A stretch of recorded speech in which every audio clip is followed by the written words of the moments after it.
Hello everyone, and welcome to SUNUP. I'm Lyndall Stout. Spring is almost here, and that means it's time for first hollow stem. Joining us now is Dr. Amanda Silva, our Extension Small Grain Specialist. And Amanda, I guess it just depends on what variety of wheat people have planted determines whether it's time to move cattle. Yes, so if producers are going, they are under a dual purpose systems, it's time to check for first hollow stem. We have some varieties here that have passed that first hollow stem threshold, which is a diameter of a dime or 1.5 centimeters of hollow stem below the developing head. And yeah, so we have some varieties that have passed, some varieties that are still not at that threshold yet, but it will also depend on their planting date. So here in the trials we planted September 18th, so if producers planted a little later than that, they have a little more time for grazing. They still have a few days, yes. Right? You and the team have been out here this morning, your research team. Talk about what they're doing and then kind of give us a reminder of how to check for first hollow stem. Yeah, so here we have several varieties planted. So basically what we do, we come here with a shovel and we collect a good representative sample from each plot. And we take those plants to the lab, we split the stem open, and we measure the hollow stem that we have in those plants. Just go around, collect a good representative amount of samples in your field, because it will also be field dependent as well, so it will depend on the conditions of your field. So just go around and try to collect a good representative amount of samples. It's always exciting this time of year because we know spring is not too far away. Yes. Let's just talk in general how the wheat is looking around Oklahoma as we start to wind down February. So the wheat's looking good. We didn't have much forage production as we wish, but it's looking good. It's growing. We got plenty of moisture throughout the state. So we are seeing good growth. So for all producers that I have talked with, everybody's saying that their wheat is looking good. Great. Thanks a lot, Dr. Silva. For more information about first hollow stem, go to our website or contact your local county extension office. And now here's some information about upcoming dicamba training through OSU Extension. So this is the third year that the Oklahoma Cooperative Extension Service has had to provide dicamba training for applicators throughout the state of Oklahoma. This was a requirement that was handed down by the Environmental Protection Agency in combination with the Roundup Ready crop extend cropping systems, which include cotton and soybeans. Those are for use of specific dicamba formulations for use in both of those crops. If you're going to plant those crops and use those dicamba formulations with those crops, then you have to have specific training to teach you about the label, the new record-keeping requirements that go with that, and then ways to eliminate or reduce the potential for off-target movement onto sensitive broadleaf plants in those surrounding areas. This year, again, this is the third year. We're doing them both in person. We're doing them through live Zoom training at the county extension offices, and then we'll provide a video for what I call the latecomers that they can go by the county extension office, watch that video, and get approved for the training for this year. The real key for all the applicators is it's an annual training, so even if they went through the training in 2018 or 2019, if they're planning on planting Roundup Ready Extend crops and using those dicamba formulations, they have to have a new training in 2020 to be certified. Fortunately, this year there was no major changes. The biggest thing is we want to make sure that they get the training so that they're legal from a label application standpoint. That way, if they do potentially have any issues, they're covered there. They're also, it's kind of a re-education of the things to think about and the things to take care of as far as to prevent either potential contamination on their farm or off-target movement on a neighbor. And so make sure and get with your county educator and find out about the closest opportunity so that you're trained and you've got your certification for the 2020 growing season.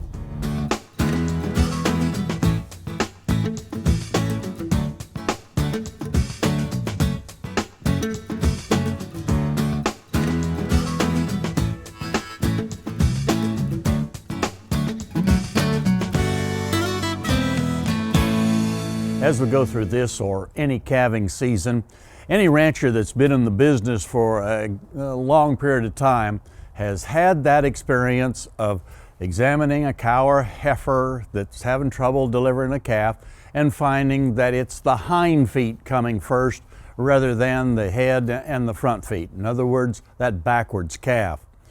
The statistics say that about 1.6% of all calvings will be backwards.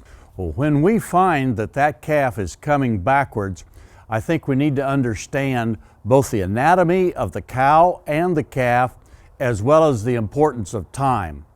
And the thing I really want you to concentrate on as you look at this slide depicting a calf coming backwards, look at the position of where the tail head of the calf is in relationship.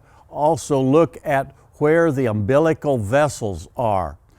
When that calf is being delivered, once his hips get through the pelvic opening, the birth canal, and you can see that baby calf's tail head out on the outside of the cow, that means that those umbilical vessels have been taken over the pelvic rim and are now being pinched off. His ability to get oxygen from his mother, his ability to get rid of carbon dioxide back to the mother is totally impaired. Then you remember that calf's head at this point in time is still in a fluid-filled sac, so he can't breathe. What this means is that once we see that baby calf's tail head, when we're working with this backwards calf, we've got about 4 minutes to get that calf completely delivered and to get him started breathing.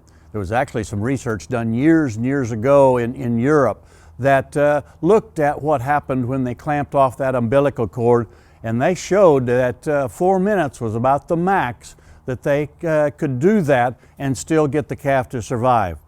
So I think that's important for us to remember as we're working with these calves that once in a while we find are coming backwards. If you go ahead and examine and find that that calf is coming backwards, but we haven't pulled the hips through the pelvic opening, you still have some time to work with, because at that point in time those umbilical vessels aren't pinched off.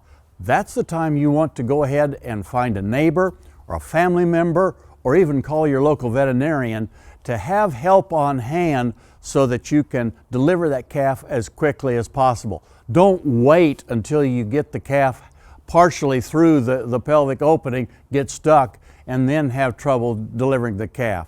One more thing, if you reach in there and you're examining a cow or heifer that's struggling and you find that you just are feeling the buttocks and the tail of the calf but no legs at all, that's a breech delivery, and quite frankly most of us don't have the capability of delivering that calf on our own. It's probably going to have to be delivered via C-section by a veterinarian. Call your local large animal veterinarian as quickly as possible and get that cow some help.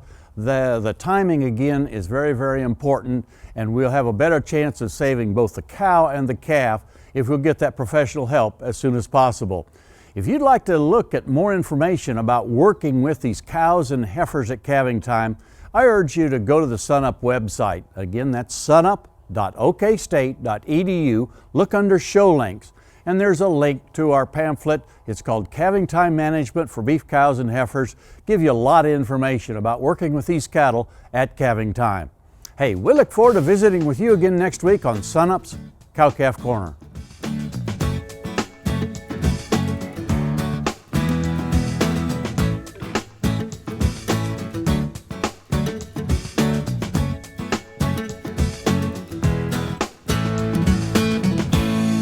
Recently, the USDA came out with an irrigation survey, and Saleh, what was some of the information that was in that survey? Sure. There are lots of information in the irrigation survey. The first thing we looked at was the number of irrigated acres in Oklahoma. In 2018, which is the year the survey was conducted at, we had just over 600,000 irrigated acres in Oklahoma. Wow. That's 41% more than what we had in 2013. Part of that is because of the drought we had back then from 11 to 14, 15. So a lot of irrigated farms just could not irrigate. But if you compare with 2008, that still shows about 30% increase in irrigated acres. So now we're ranked 22nd among the 50 states in terms of the irrigated acres, the number of irrigated acres. Where is most of that water coming from? The main source of irrigation water in Oklahoma is groundwater. In 2018, 85% of our irrigation water was pumped from aquifers. When you compare that with 2013, we had 92% of water from groundwater, but again, part of that is due to the drought. Surface water resources were limited back in 2013, so 92% of groundwater supply. Back in 2008, we had 73% of our supplies coming from groundwater. So we've always relied heavily on groundwater resources in Oklahoma. What are we seeing as far as the wells that are actually pulling that water out of the ground? So in 2018, we had about 5,700 irrigation wells across the state. And that also shows an increase, about 16% compared to 2013. The report is very interesting. It provides information on different aspects of irrigation wells, but there were two aspects that we were interested in and we paid special attention to. Number one was the number of wells who did not have a backflow prevention device. Oh. About 1/3 of our wells, 35%, did not have that device. And that's very important, especially for those who practice chemigation, applying fertilizers and other chemicals, herbicides through irrigation water. We do want to make sure that we have a backflow prevention so the chemicals we use do not go back in the groundwater and end up contaminating those resources. The second aspect was that the pumping capacities have declined. We are now, for the first time, below 400 gallons per minute. To be exact, 368 gallons per minute was the average pumping capacity in 2018.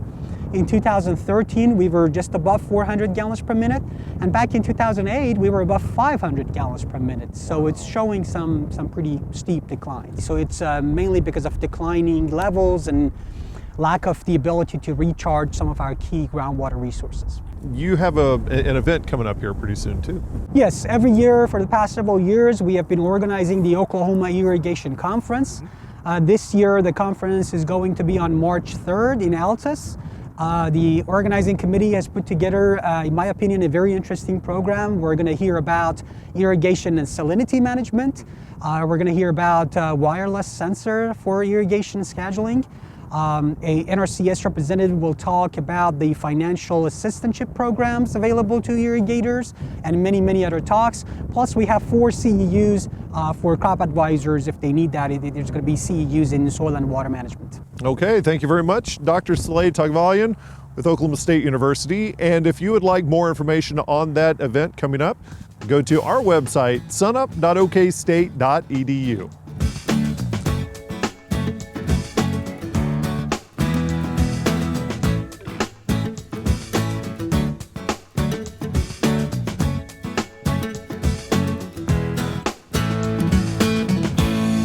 The president has a new proposed budget that includes proposed cuts to agriculture. Joining us now is our extension economist, Larry Sanders. And Larry, let's kind of just start with a general overview of what this budget looks like. Well, as happens every January or February, President Trump has offered up his ideas for the budget, and he has put forth a $4.8 trillion with a T budget for the various departments of the federal government. And in it, it includes mostly cuts to most of the departments, everywhere from 38% for commerce and including 8% for agriculture. He's considering some increases for defense, homeland security, VA, so it kind of begins to give a general outline of where he's looking to improve things and where he's looking to cut back. Let's talk specifically about the proposed cuts to agriculture and kind of what that piece of it looks like. Sure, understanding that this is for strategic planning, he's looking at over a 10-year period of beginning to cut back on crop insurance, especially looking at the eligibility rules. He's looking at cutting back on nutrition programs big time. He's looking at cutting back on conservation, Again, thinking that probably we don't need to cover that for a long term. He's not looking too much at cutting back on some of the safety net programs.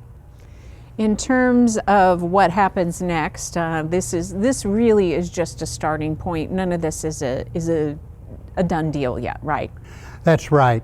One thing to understand is that every time, regardless of who's president, regardless of their party, everybody generally knows that when the president hands this to Congress, that it is DOA, dead on arrival. It's not real. It's simply for strategic planning. It's an outline for federal agencies to begin their planning in earnest. It's an outline for them, if you will, although it's line by line, very detailed. It begins a dialogue between the president and Congress on how he or she perceives what their priorities are on running the government. Within a couple of weeks, the House and the Senate will provide budget resolutions for what they think is important. Both the President's budget and the House and Senate's resolutions are political statements. So they're going to be very different on how they see the world. And will the stakes even be higher during a presidential election year? No doubt about it. The President has raw meat for his political base in his budget, as will the House and Senate in theirs. Even though the Senate is Republican, there'll certainly be some things that they will disagree with the President on, because many of them are running for office re-election this year. And the House, all of them are running for re-election. So and because most of them are Democrat, they'll certainly disagree with the president on things. Also, the president is looking for saying, hey, this is a multi-trillion-dollar budget, but look, I really want to cut big government. And so he's saying, well, we're not going to get to a balanced budget soon. We are going to see it out there by 2035. Got it. That's a ways down the road, but I guess a way to start the conversations. Last but not least, just the takeaways for Oklahoma producers to keep in mind during this process. Well, I'd say first and foremost, they're not going to see a great deal of change in the immediate term, but because it is beginning a dialogue in earnest, they're going to want to make sure that they let their representatives know how they feel about the programs they have. And if they care about specific programs that are in force right now, they'll want to be letting their representatives know that they want to see those maintained into the immediate future. And believe it or not, we're going to begin to talk about the next farm bill in 2022. Those discussions are already beginning behind closed doors, if you will. So farm organizations and individual producers, it's time to begin to let your voices be heard. A lot of dialogue. Well, Larry, thank you very much for getting us up to speed, and we'll see you again soon. Thank you.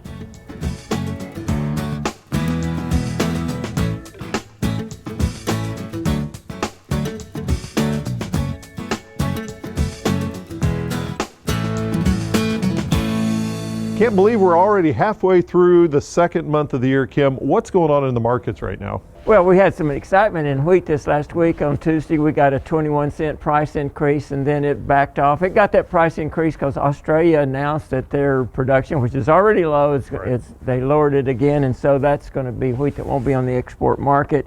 You look at the Black Sea, the reports came out this week that Russia's production for the 2020 will be slightly higher than last year. Ukraine slightly less than last year. Kazakhstan's probably a little higher. So probably a net increase in production and exports out of the Black Sea area.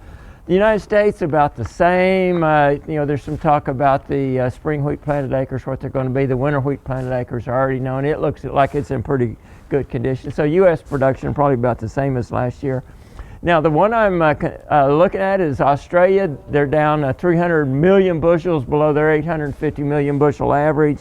They're the lowest production in 12 or 13 years. I think as we look out into 2020 for Australia, it's about time for them to have an average crop or better. That'd be another 300 or 400 million bushels on the export market. And so that could have impact on prices as we're going on down the line. As As we're looking at the next crop here in Oklahoma, what are some of the things that are going to impact the overall price of wheat? Well, I think the market, protein, we have protein, they can buy protein. There's about a 60-cent protein premium from, say, 11.4 to 12.5, 12.6. I think protein is in limited supply.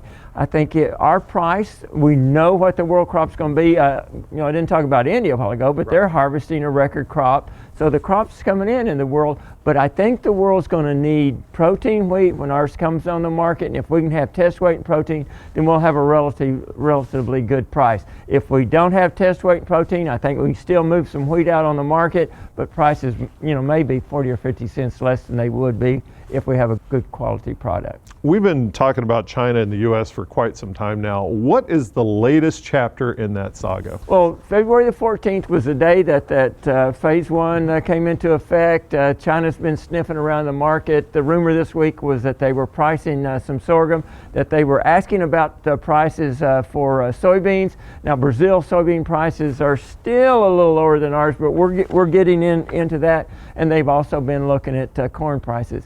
That's a ticklish situation, because if you're China and they're good marketers, if they come in and start buying product, prices are just going to go through the roof. Right. So they got to be very careful how they go about buying these ag products, and it's going to be an interesting thing to watch. Right now, producers are making those decisions. Do we go ahead and graze out wheat? Do we go ahead and take it to grain? What are some of the options for forward contracting in the future? Well, if you look at what the market's offering right now, and I think those are good numbers, good prices to use as you're penciling this out. You got wheat coming in around $4.60 a bushel, plus or minus, depending on the location around the state. Corn somewhere about $1 less, around $3.60 a bushel there.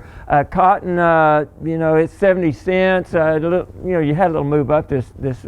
But the contract's about 70 cents. Take about 3 off that. So you're looking at 67, 68 cents for that. And soybeans somewhere around $8.20 a bushel. Okay, thank you very much. Dr. Kim Anderson, grain marketing specialist here at Oklahoma State University.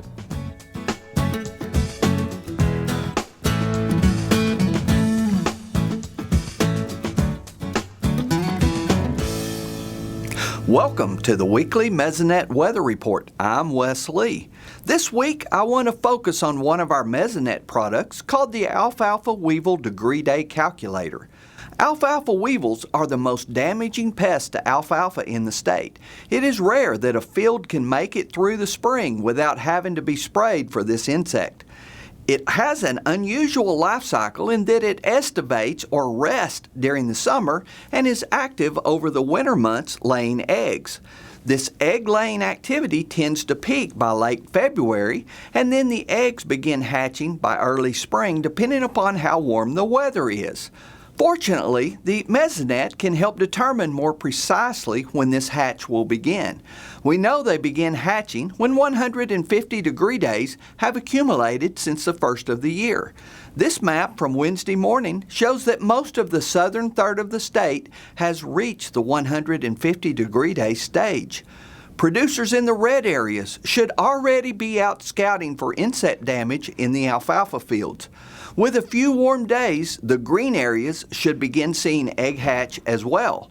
Alfalfa weevil degree days are also used to determine when spraying is recommended. Refer to OSU Current Report 7177 for more detailed information on insect thresholds. Gary is up next discussing our wet year so far. Thanks, Wes, and good morning, everyone. Well, we've gone another week, and we've taken another little bit of bite out of that drought across parts of western Oklahoma. Let's go right to the map and see what we have. Well, our old friend down in southwest Oklahoma, that little blob of moderate drought is getting smaller and smaller with the surrounding area of abnormally dry conditions. Generally, we're talking about the long-term drought that goes back to the beginning of the water year, back to October, a little bit before that. Now, it also has roots back in the summer, but for the last 120 to 150 days, that's really what we're talking about here. We hope to get a little bit more rain down in that area, and finally get rid of the drought completely. Now, the far western panhandle, that's another story. That's a little bit more of a longer term combined with shorter term dryness. The deficits up there continue to give us moderate to severe drought. What has helped us, however, is the wet year that we've seen so far in 2020. If we go back to January 1st and look at the Mesonet rainfall maps, we see 7 to 12 inches of rain across the southeastern quarter to half of the state. Now it gets pretty small, the amounts get pretty small as we go to the north and west. We get over to the I-44 corridor and all of a sudden we're down to 4 to 5 inches, and then of course it goes from 2 inches to less than an inch out in the western panhandle as we continue to go to the north and west. If we look at the departure from normal for the year thus far, everybody has at least close to normal. There are a few patches of deficits. Now the far western panhandle remains about a quarter to a half inch below normal, which is why that area still has that lingering moderate to severe drought. That's it for this time. We'll see you next time on the Mesonet Weather Report.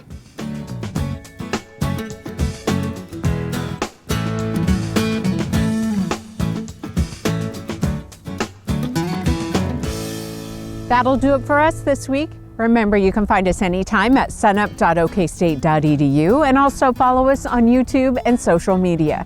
I'm Lyndall Stout. Have a great week, everyone, and remember, Oklahoma agriculture starts at sunup.